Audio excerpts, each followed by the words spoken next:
Hello అండి, welcome to our YouTube channel family kitchen. ఇవాళ మనం చేయబోయే హెల్దీ అండ్ టేస్టీ రెసిపీ కందిపొడి.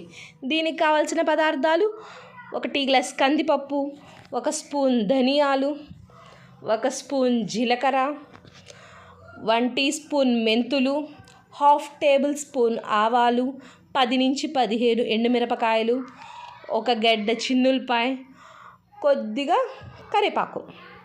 మొదట మనం స్టవ్ మీద బాండీ పెట్టుకొని 1 టీ గ్లాస్ కందిపప్పు వేసి నిదానంగా దోరగా వేయించాలి. తరువాత వేరే బాండీ తీసుకొని మెంతులు కూడా వేసి లో ఫ్లేమ్లో దోరగా వేయించాలి.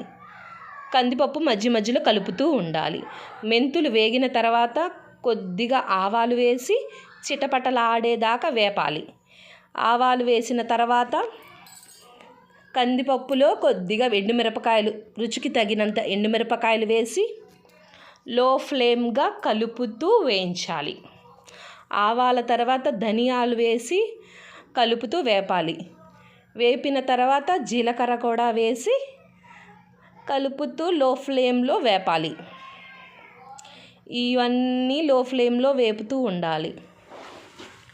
మధ్య మధ్యలో కందిపప్పు, ఎండుమిరపకాయలు కలుపుతూ వేపాలి.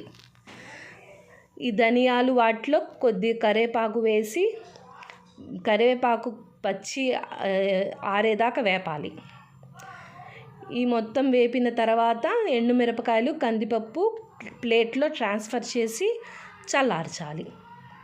ఇవి చల్లారేలోపు అవి వేగినాయో లేదో చూసుకొని వాటి కింద ఫ్లేమ్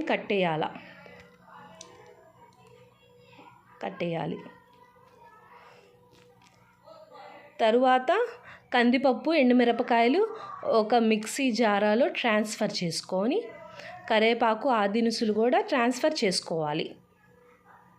తర్వాత తగినంత ఉప్పు వేసుకొని మిక్సీ పల్స్ తిప్పాలి. తర్వాత చిన్నులపాయ కూడా వేస్తే కమ్మగనైన కందిపొడి రెడీ.